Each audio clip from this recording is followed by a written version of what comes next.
Hey guys, welcome back to Beast Quest series. Well, I keep saying series. Welcome back to Beast Quest with Special 7, and that, of course, being none other than Ravira. But yeah, welcome back to Beast Quest for Special 7, like I said, for Ravira, where is it at? Ravira, the ruler of the Underworld. Finally, time for Special 7. I've just been getting in a spam of lots of special to catch up with Beast Quest. I've got 2 more on the way to go. I've also recently acquired Series 25, the first 2 books. So expect after I've done that, I'll be going straight for Series 25. I'm not going to go for the specials. I'll go straight for the main series and do that. And then when I've read those 2 books, I'll get back into the specials. That's the plan anyway. But that being said, let's go through this. And I feel drained anyway. So after this, I need to get a drink. But yeah, so like always, in-depth story analysis, then my overall thoughts on this epic adventure. Okay, so if you haven't already, you should have read it. But yeah, here we go.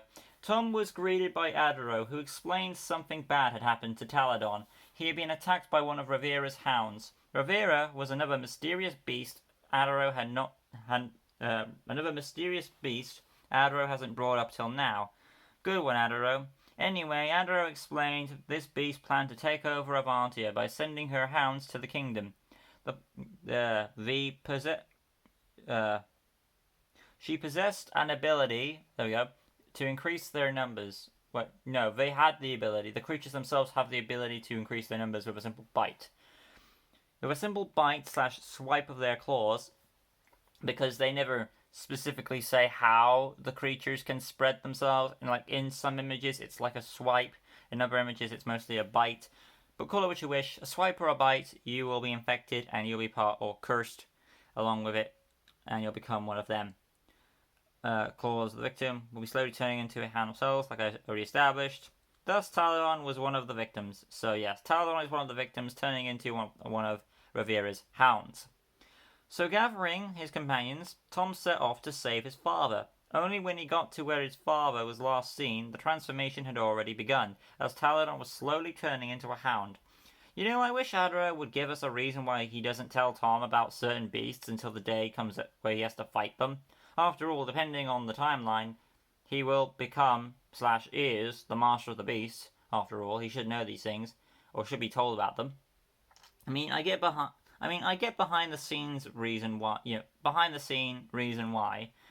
to create tension in the plot, but story-wise, that just adds stupidity. Also, that opening was rushed, that was a rushed opening. As soon as we see Tom, Adro bursts in, claiming Taladon was attacked, and the setup for the story is already going. So we're like, click, boom, we're on right now, we're not wasting any time.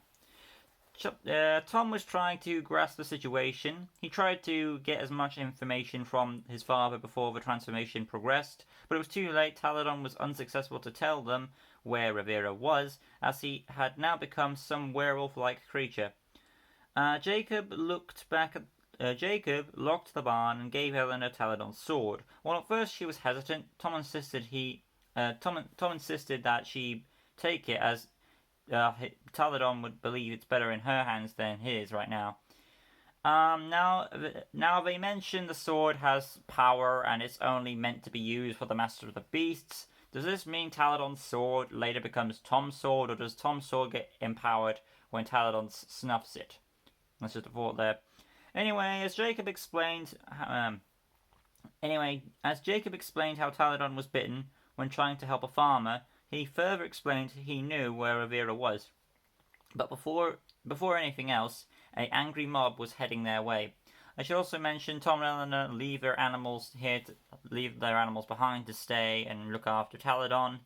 Tom and friends evaded the mob and found their way to the well. The mob was searching for any sign of the infected villagers. They planned to kill them to stop the infliction, as well as their own they plan to kill the creatures to stop the virus from spreading, as well as they want to protect their protection, of course. In all honesty, like I said, this probably wouldn't work, as we don't know how many hounds Ravira has at her command, and if the virus continues to spread, she could have a numerous army. Anyway, Jacob explained he couldn't come with them, that his father was that his father was the farmer Taladon saved, which explained why he helped him. Not because he's the master of the beasts, but he saved his dad. But now his father was once again captured by Ravira's forces. His name was Bo, and Jacob begged them to try and save him, which they did agree to, and headed down to the well, which they saw, which they headed down to this well where they saw what awaited them at the bottom. Lava. I must say, yeah, that's another thing. Jacob knows where, for some reason, it's a bit odd, but Jacob knows where Ravira is. I'm guessing, yeah, it is convenient that Jacob knows where Ravira is unless he saw them take his father down the well. Which is, so, there are, issues, but if you think about it, they kind of get answered. Kinda. Tom and Eleanor reached the bottom of the well and managed to quickly avoid the lava at the last second. This led to a brief walk until they spotted a mysterious figure cloaked pushing along a boat. He explained he was the boatman. At first he planned to kill them if they didn't have a good reason for coming here. Tom tried to use some BS to get them out of the situation. Then later Tom recognized the man as Jacob's father. Ravira had instead turned him into her ferryman for transport to her city. Okay. Tom and Eleanor hopped aboard, curious about the land in which they had entered. Yeah. It was revealed that Ravira had control of the lava as well, even while she sat on her throne. She could easily control the lava within her hand, despite she controlled the lava within her land. Sorry, not hand. Within her land. Despite the warning, Tom insisted Bo keep on going, where they successfully made it, Tom vowing he would save Bo as they went through the city. They spotted a hound, and Tom had to stop Eleanor from shooting it, reminding it was once a human. They eventually faced Ravira, and she looked like she was expecting their arrival. Tom and Eleanor confronted Ravira, and she seemed confident she could defeat our heroes. After a brief confrontation, Ravira summoned her hounds to protect herself as a living shield. She knew they wouldn't kill them, as they were once people, and as long as Ravira got power from the moon, it would make defeating her all the more harder. Our heroes were forced to make a retreat. Ravira was so confident in her victory, she allowed our heroes to back down until she decided to give the order. As soon as they left, Ravira gave the order, making it seem like she was challenging her own abilities. Through then on, it's our heroes avoiding danger at every turn. First, Tom accidentally kills a hound by sending it into lava, which he felt sorry for. Then he had to save Eleanor from 2 more of them. And finally, when Tom thought of a place they could be safe, it wasn't long before that structure came crashing down. I was wondering if Capra turns out to be Ravira, because I can't fully recall. But I think Capra was revealed in one of these specials when... Then again, I could be wrong. Tom awoke from a fallen watchtower. He could barely move, no sign of Eleanor, and as he went to retrieve his sword, it didn't take long for a hound to find him and infect him with the curse. He was lifted out, and Eleanor was revealed to not only be captured, but also bitten as well. Now our hero's only hope was to defeat Ravira for sure, otherwise it was game over. The hounds brought them back to Ravira, and she smirked with victory. You know, even though this beast isn't doing much combat-wise, it's something new, and it appears to be working out very effectively so far. Ravira bragged of her victory, and Tom thought if he couldn't defeat Ravira through combat, he decided to reason with her. It seemed to be working for a split second, as Ravira was once a purer soul. Then what she once appears of now. Basically, she never always looked like this. She was once a human being, but something bad happened to her, where she was corrupted. But no, Ravira goes back to her evil ways, sending her hounds to push them into the light of the moon, so they could get a sample of Ravira's power. Then it was revealed that it was revealed that the injured howls were healed. Howls? The injured hounds were healed. Yeah, the ones that they fought and killed, like the one that fell into the lava. They're healed. And if Tom wanted a challenge, she would give it to him, as she summoned Taladon to be his opponent. So basically what I roughed over there was The hounds they thought were dead came back, and then you had Taladon being revealed as Tom's mysterious opponent, because like, oh, you want to fight, but I'll give you one, and it'll be your father. Still adding on to the theory that Capra is Ravira with the elements of her once being a human being in the past. Okay. Tom didn't want to believe it was his father, but with the help of a spiritual link between the two, it was revealed to be him. Now fully transformed into a hound, Tom tried to fend off his dad as Eleanor herself was slowly starting to turn into a hound herself. Tom couldn't take it anymore and discovered a plan, but he would need the help of the good beasts. He first called Furno, then attempted to call Epos, but there was no response. Did she abandon them? I should mention, when Tom tried to summon Epos, he touched the feather, which is the wrong token. Isn't the feather Arctus token? I'm pretty sure Epos gave him a talon. Of course, Epos showed up to join Furno, just in the nick of time, and together they were able to block the moon, weakening Ravira. Tom was forced to kill his father to defend himself, which made him worry with dread. Even with his victory, the wounds still seemed strong. Tom came to the conclusion as long as the hounds were chained up, they could give Ravira more power. Hence why she takes victims to increase her strength, both physically and in the sense of an army. So Eleanor cut the leashes, forcing Ravira to fight her own battles. Tom and Eleanor were forced into a retreat, despite the fact they had two beasts above Ravira. My guess is they feared if they moved them, they would restore some of her power by taking them away from the moon. So Tom had to leave his dying father behind. On another note, so originally I thought Ravira could control the hounds off her chains / leashes, but actually they're always connected, and when they're broke off, the loyalty is no more. So my theory is, when a person is turned into a hound, they enter a hypnotic state, go to Ravira so she can tie them up, and have more slaves. Otherwise, you'd have a plot hole. And the other thing is, you'd have to have the leads be really long, too. Maybe her leads / chains are like limitless in length. Ravira wouldn't let them escape and got into a personal fight with our heroes, which moved to the fight from the interior to the outside of the city near the lava river. Ravira had no control on her hounds now. She was now on her own.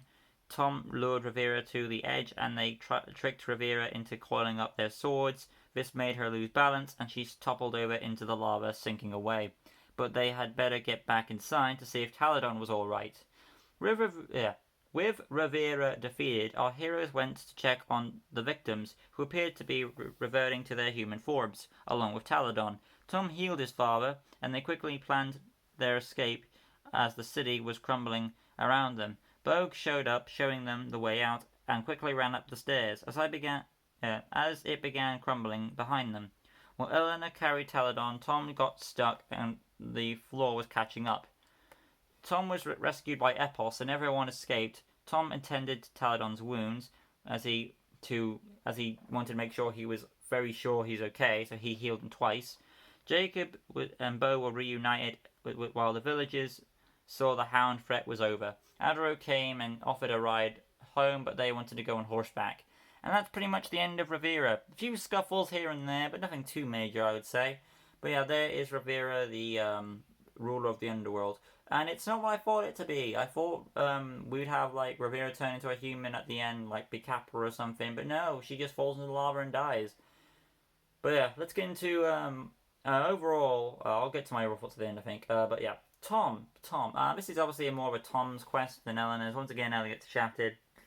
Tom basically has a lot of weight on his shoulders, trying to rescue his father. He does think of creative moments throughout the book with like the sword technique, trying to outsmart Ravira with that let's take the fight here, let's go over here, let's go to this watchtower. So he's pushed to the edge with his abilities. He and Eleanor both get bitten, but they still manage to hold strong and claim a good strong victory there. Moving on to Eleanor, again she doesn't do much, but what time she is given good well. For example, probably her best scene in the book is like her helping Tom's dad escape from the crumbling city. Even though that's at the end, it's still nice that she helped out, and she did help it. I should actually say this is a dual victory for our heroes. They did beat the beast together because like Tom was holding the beast on one arm and Eleanor the other, and she fell in. So it was a dual victory, which again I do prefer. So I'm happy we got that. Going on to Ravira herself now. She's the beast of this book. Beast wise, I can see why Adam hates this book. Well, not hates it, but dislikes it. Because like she doesn't really fight physically a lot because she's basically reliant on her army. But when she does fight, she is kind of pretty weak. So yeah, but on a tactical wise, seeing this we don't get a lot of beasts doing this type of thing where they rely on cunning and deception and other types of methods to claim victory because it makes like she knows that the enemy is stronger than her. So she has to play to her strengths, which are she has to be a very smart beast, and she sends out an army of them. And she does have some weapons of her own. Like obviously, you can come to the conclusion she has limitless expanding chains slash leashes for her dogs. She's got like a bit of beast strength in her, a tiny bit of combat, not too much, but there is some in there. And there's that in that tactical mind there. She is a bit cocky, but she's got a few good abilities, and of course you get strength enhancement from the moon. So there's that as well, and she also gets strength from her hounds as well. When it comes to Battle of the Beast, when this beast is overused, she won't be having her hounds obviously, so she'll be just reliant on the moon to give her the edge she needs, if anything. But as it stands, Ravira is an interesting beast. Yes, beast-wise, he doesn't get much to do, but I feel like the whole approach for this beast, like having a tactical beast instead of just a physical fighter, is a nice concept. And then you've got your references from Greek mythology with like the hounds from hell going to the underworld, the ferryman on the boat. This is obviously a reference to like Hades and stuff like that. So that's pretty awesome there. Overall, I think Ravira, the ruler of the underworld, is a fun ride. It's not a bad book entirely. There are better ones in the special line, but I would say this is one of the better specials. It's not the best. Probably Mortax definitely beats it out when you got so much stuff going on. But I'd say Ravira is actually pretty interesting. In a story technicality, because of so much interesting play you've got going on. So I'd say it's probably one of the better ones. That's just my opinion.